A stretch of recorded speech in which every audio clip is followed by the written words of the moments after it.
আকাশটা যেন অপরূপ সাজে সেজে উঠেছে। তো দেখো প্রাকৃতিক এই সৌন্দর্যটা কি সুন্দর লাগছে। তো আমার চোখে তো আজকে সেরা যদি কিছু ভালো লেগে থাকে তো আকাশটাই বেস্ট লেগেছে আমার।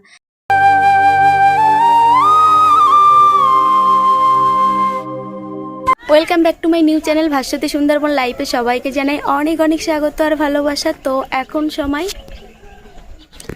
7:30 বাজে। তো গুড মর্নিং সবাইকে। তো সকালে উঠেছি 6:30 নাগাদ। উঠে দেখলাম যে বাচ্চারা পড়তে এসছে কিনা, তো দেখলাম একজন এসছে। তো রবিবার তার কারণে বললাম যে একজনকে নিয়ে আর কি পড়াবো, তো ছুটি দিয়ে দিলাম তাকে। তো পরশুদিন যে ব্লকটায় দেখলে আধার কার্ড জমা দিয়ে এসছি, সেখান থেকে এসেছিল একজন বৌদি। তো তার সঙ্গে কথা বলছিলাম। তো কাজটা কি বলো তো, যে মানে প্যাকেটিং করা, বাদামের প্যাকেটিং করা, ওরা সব কিছুই দেবে। তো সেগুলো প্যাকেটিং করতে হবে, মানে মাসে আমাদের 3,000 টাকা করে দেবে যদি আমরা কাজটা করি। তো এগুলো ডিটেলসে শুনছিলাম। এই করতে করতে এখন সময় হয়ে গেছে 7:30টার বেশি হয়ে গেছে অলরেডি। তো কাজ বাজ নেই, কালকে বাপের বাড়িতে গেছিলাম, খাওয়া দাওয়া করে চলে এসেছি। আর রাত্রেবেলা এসে আর খাইনি। তো কচুরগুলো দিয়ে দিয়েছিলাম ওর ঠাকুমাকে, রান্না করেছিল। ভাতগুলো আছে এখনও, তো ওগুলো এখন একটু গরম করব, করে খেয়ে নেব। নিয়ে দুপুরবেলা কী রান্না হচ্ছে সব কিছু শেয়ার করবো। স্কিপ না করে গোটা ভিডিওটি দেখতে থাকো। আর বন্ধুরা লাইক কমেন্ট সাবস্ক্রাইব করে পাশে থাকো, না হলে ভিডিও বানাবো কী করে? তোমাদের সাপোর্ট আর ভালোবাসা যত দেবে তত ভিডিও বানানোর উৎসাহ পাবো, না হলে আর ভালো লাগে না ভিডিও করতে। তো একান্তই দরকার তোমাদের সাপোর্ট আর ভালোবাসা। ব্রাশটা হাতে করে চলে এসেছি ছাদে, এখন ছাদে আছি আপাতত। আর এদিকে দেখো, অঙ্কিতার দিকে তাকা, কি করছিস? গুড মর্নিং বলে দে সবাইকে। Good morning. সকালবেলা কে কুরকুরি খায় বলো তোমরা? সকালবেলা কি কুরকুরি কেউ খায়? বন্ধুরা এখন করব ব্রাশ, আর তারপরে কি করছি, কোথায় যাচ্ছি সব কিছু শেয়ার করব। তো গোটা ভিডিওটা দেখার অনুরোধ রইল।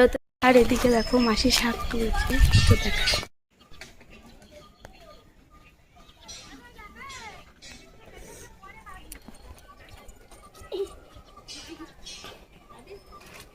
তো বন্ধুরা আমাদের পাশে জমিতে ধান কাটা চলছে, দেখতেই পাচ্ছ।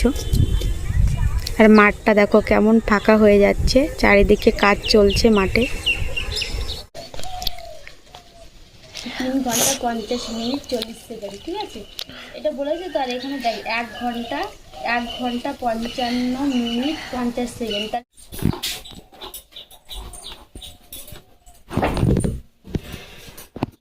আমার খাট গোছানো কমপ্লিট হয়ে গেল। তো এবার রান্না বান্না করবো, চল।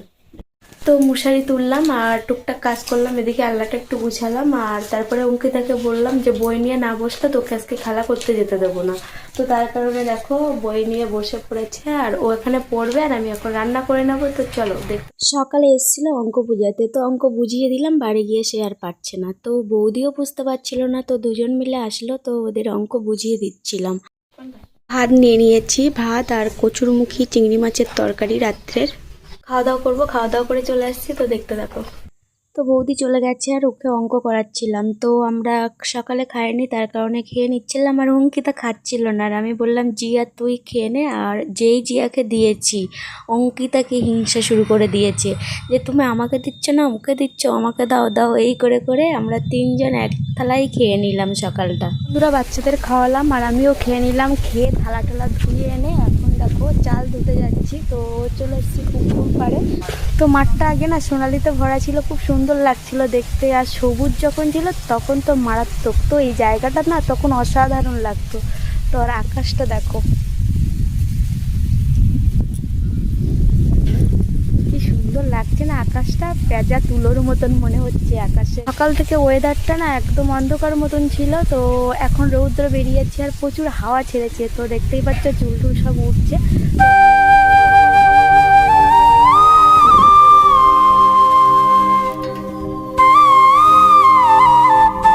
কালকে বাপের বাড়ি থেকে তরুল নিয়ে এসেছিলাম। তো এই দেখো তরুলগুলো, তো তরুলগুলো কিন্তু জানি। তো এই তরুল আর চিংড়ি মাছ ছিল, তো তরুল চিংড়ি করবো এখন।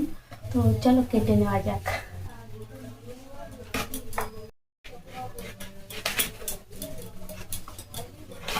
তো বন্ধুরা দেখো একদম জালি তরুল, কিন্তু তরুল কাটা কমপ্লিট হয়ে গেল। আর এবার কাটবো ফুলকপি। তো এই শীতের সিজনে ফার্স্ট টাইম ফুলকপি খাবো আজকে। তো বড় মাছ পেলাম না, তার জন্য চিংড়ি মাছ দিয়ে ফুলকপিটা করবো, না হলে দেখো শুকিয়ে যাবে আর কিরকম একটা হয়ে যায়।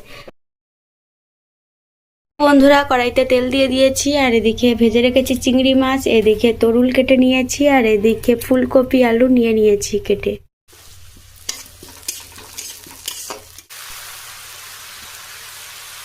তো বন্ধুরা, সময় হয়ে গেছে 11টা 18, তো তার জন্য এক কড়াইতে তরুল বসিয়েছি আর এক কড়াইতে বসাবো আমি ফুলকপি আলুর তরকারি। তো পেঁয়াজ লঙ্কা হয়ে গেছে, অ্যাড করব কেটে রাখা ফুলকপি। দিদা ভালো আছি, তোমরা কিরাম আছো? কিরাম আছো? ভালো আছো তো? কি রান্না হয়েছে দিদা? পুঁই শাক চিংড়ি মাছ। ও খাওয়াবে গরুকে, তার জন্য এই সবজির খোসা ফ্যান সবগুলো নিতে এসছে। দেখো দিদা, দিদা কিন্তু পান খাইছে। এবার যে একটু লবণ দিয়েছে। কেন লবণ কি করবে? ও গরুতে খাবে, ও ঠিক আছে। কেন কি হয় লবণ দিলে? ও কিরমে হয়, তার জন্য লবণ দেওয়া হয়। কৃমি যাতে না হয় তার জন্য। হ্যাঁ। ও, রান্না বান্না কমপ্লিট হয়ে গেছে, তো এবার একের পর এক কাজ করব। তো কাজগুলো শেয়ার করছি, দেখতে থাকো। আর একবারে সামনে আসবো দুপুরে লাঞ্চের সময়। দেখেন বন্ধুরা, আমার মা এখন এই যে কাজ ঘর কর- পরিষ্কার করছে।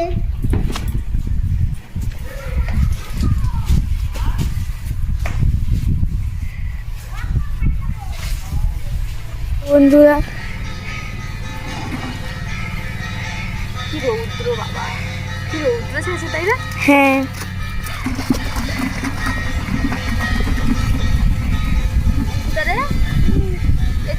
হ্যাঁ, সকালে এই তো ভেন্ডি ভাজা চিংড়ি মাছ দিয়ে খেয়েছি। আমি ডিমটা থেকে দুপুরবেলা মাছ। বন্ধুরা এখন যাচ্ছে, দেখো এরা দুইজন। কোথায় যাচ্ছে তোমরা? ওরা এই মাঠে যাচ্ছে। তো দেখো দুজন যাচ্ছে, ওর ঠাকুমা এখানে কাজ করছে, অঙ্কিতার ঠাকুমা, তাই সেখানে যাচ্ছে। অঙ্কিত আমি পাকা বানাচ্ছি, আমি রান্নাবাটি বানাচ্ছি। কোথা থেকে নিয়ে এসছিস মাটি? আমরা মাঠের থেকে নিয়ে এসেছি। আমরা বিলের থেকে নিয়ে এসেছি। ও, তা কি বানাবি? জিয়া কি বানাবি? আমি পাকা বানাবো। আর অঙ্কিতা? রান্নাবাটি বানাবো। ঠিক আছে, দেখি কাঠটা ভালো হয়। এরা মাঠ থেকে মাটি তুলে নিয়ে এসছে, নিয়ে খেলা শুরু করে দিয়েছে। আর আমি এদিকে জামা কাপড়গুলো কাচছি, প্রচুর রৌদ্র, তো কি করা যাবে, কাচতে তো হবেই। তো বন্ধুরা, আজকে দিনটা তোমাদের কেমন লেগেছে অবশ্যই কিন্তু কমেন্টে জানাবে। তো ব্লগটা বেশি বড় না করে এখানেই এন্ড করছি। আবারও দেখা হচ্ছে একটা নতুন ভিডিওতে। ততক্ষণ পর্যন্ত সবাই ভালো থেকো, সুস্থ থেকো।